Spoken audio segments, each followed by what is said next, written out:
What's the difference between Virgin Voyages 4 lady ships and which is the right one for you to have the best cruise vacation on? In this video, I'm sharing with you what exactly the differences are so that you can make an informed decision and be a smart traveler coming up.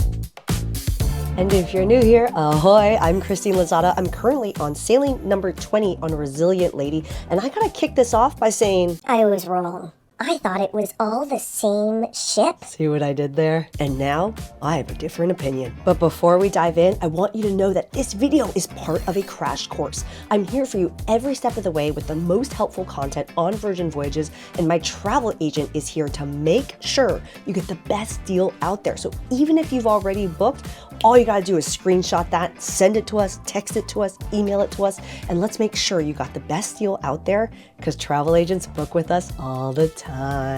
We gotta start with one of the most important differences between Virgin Voyages and other cruise lines. So let's just start with the place that I used to be loyal to, and that's Royal. Let's use a simple example of the newest ship on Royal Caribbean at this time, which is Utopia of the Seas, currently holds 5,600 passengers versus 28 years earlier was Grandeur of the Seas, which held 2,400 passengers. This is a huge difference. Like, let's just pretend these are siblings, a 28-year difference, and think about how much bigger one ship is than the next. These are two wildly different experiences on a cruise line like Royal Caribbean. They also have how many ships in their fleet? A lot. Virgin Voyages has 4 lady ships, and you can kind of think of them like quadruplets. Scarlet Lady launched in 2020, Valiant in 2021, Resilient in 2022, and Brilliant Lady in 2025. You want to know how many passengers each of them fit? That's right, it's the same ship. It's basically the same exact layout on every single ship. It's unlike the example we started with on Royal Caribbean. So let's break down what are the literal examples and differences you will see. Scarlet Lady went into dry dock, and when she came out with some new updates and changes, you saw a few differences on the ship. Some of the key ones being Lucky Lotus by Razzle Dazzle. So you have a new restaurant on the ship, and we'll also see a new restaurant on Brilliant Lady. Otherwise, all of the other restaurants are exactly the same. You saw an upgrade with Grounds Club 2, but not anything that's night and day different. You can see the other video with a breakdown of all of the changes, but things like having the availability of a few more cabanas and different kinds of handrails at the pool aren't really going to make a difference in whether or not you're going to book that ship. But I won't judge you if it does. Otherwise, the key differences between the ships are really around the art around the ship, which is not really that big of a deal. Same with the colors in the room. Scarlet and Valiant are the same, but Resilient, you have a bit of a muted color in the room. And really minor changes around the layout of the shops. But in general, if you're not really paying close attention, I mean, Meatball, for example, came back on Scarlet Lady. He didn't notice a damn thing. The second key difference between the ships is around the entertainment. It's what you will experience on the ship. Let's bring up the website, because this is what I recommend you do. And this information, as well as tons of other info, is linked in the description of this YouTube video, as well as how to connect with my travel agent, so don't miss out on that. He responds real fast. The Virgin Voyages entertainment page stays updated, and so it's helpful to see by ship. Right now, for example, we're looking at Scarlet Lady, and you can see the types of shows that are available, as well as some of the unique parties that are specific to this lady ship. And so you'll see, for example, that they have the Y2K party, Club Rubik's, and each of the different ships has their own unique drag show. So for example, Lights Camera Drag is happening on Scarlet. As we come down to Valiant, right, there's no Club Caliente on the other sailings. You know, the Magnets are coming back, fantastic a cappella group. It's a ship show, a variety show with different acts all the time. That's specific to Valiant. And you'll see things like We Fancy. I love that party, a really great god-goddess theme. Studio 72 is on Valiant. Resilient Lady, the ship I'm on right now, this has specific entertainment to this one. Lola's Library, Persephone is loved by many. The dinner show Another Rose, which is unlimited bubbles during that show. There is an upcharge. And then, you know, they also have Club Rubik's here as well. And then with Brilliant Lady, you're seeing another unique lineup. But this experience of different shows, especially for longtime sailors, can, if you're coming back for your second, third, fourth, or like me, 20th sailing, can make a difference in your experience on the ship based off of what entertainment is on board. The last thing I want to note, because it's part of entertainment, is your happenings cast. And if you're like, I don't know what that is, the happenings cast is basically your team of cruise directors. So instead of having just one that makes a million announcements over the overhead speaker, you have a team of basically what I will call your party starters. Depending on how much you interact with them, really shape your experience on the ship. I might change what I do on a sailing based off of what happenings cast members are on the ship. I might try to attend more of the foodies events if I really love, Jake's events. Can we be real for a minute? Because if you've gotten this far in this video, you're probably like, all right, so basically there's no difference between the ships. So I answered the question directly the way people ask it, which is, well, what's the difference between the ships? But the real question you should be asking yourself is, which is the right sailing for you? In other words, pick the right one based off of what you're trying to get out of your cruise vacation, because each of the different sailings will attract totally different crowds.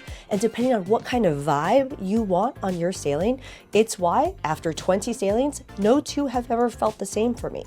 And so I'm going to give you just a couple examples. 3 factors that can affect who is on your sailing is 1, the price of the sailing. The second one is the length. Is it really short, so lots of people are able to go because they don't have to take time off of work?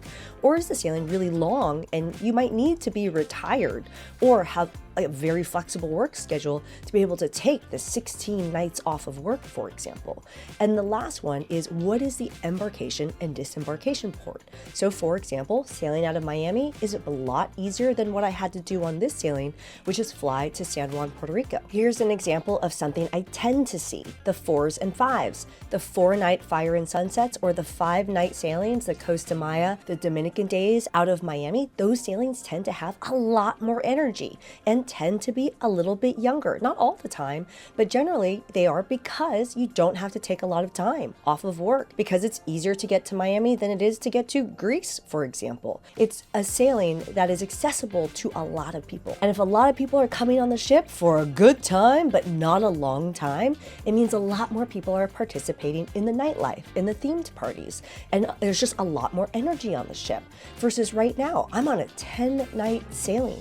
This vibe is totally different. The nightlife here, it's not empty, but it's not the same as those 4 and 5-night sailings. So if you're trying to ask yourself what the right thing is for you, ask yourself what your goals are. If you really just want to focus on the food, then maybe you should actually choose a sailing that's around the Eat and Drink Festival. That happens in July every year across all of the ships. If you're coming back for a second or a third sailing, maybe it's time to try a different ship so that you can try different entertainment on the ship. If you're someone that really wants to explore beyond the ship, maybe it's time to go look at some of the more unique sailings, going to places like Iceland or my favorite place in the world, Bonaire Island. Or if you are someone that wants to enjoy the themed parties and the nightlife but for longer, then maybe you should consider doing back-to-back sailings on those 4 and 5-night sailings and just combining them into the length of sailing that's right for you and going out of Miami. The second sailing that I've chosen for my mom when she comes back on board with me, I've chosen the newer ship, Brilliant Lady, so she can experience totally new entertainment, and I chose the Autumn Leaves. We're doing a back-to-back, an 8-night and a 10-night. Do you want to know how many people are, let's go see some autumn leaves and party? I'm guessing that that's going to be a more mellow sailing. We're going to do different things. We're going to be focused on wellness. We're going to be focused on being outside and looking at the views. And that's just going to be a different kind of sailing. If you want tons of examples of what it's looked like sailing to sailing, I'm going to link the podcast episode in which I talk you through these examples in the description below.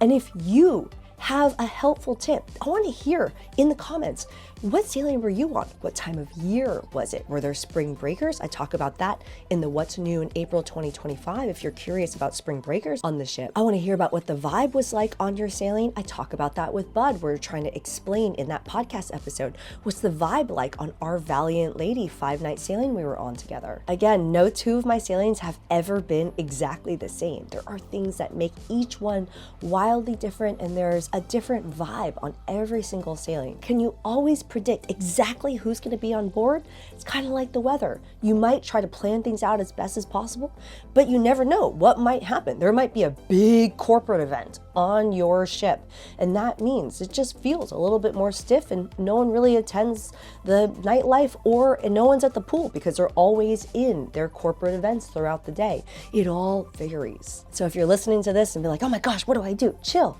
It's all going to be great. Come back to what it is that you truly want out of your epic cruise vacation. Go look at the different sailings that are out there and try to backtrack into what you think might be the right fit so that you can meet your goals of what you want out of your vacation. Come join me in that podcast episode. The link is in the description. Book your sailing with us. I'm Christine Lozada. I'll see you in the next one. Ciao.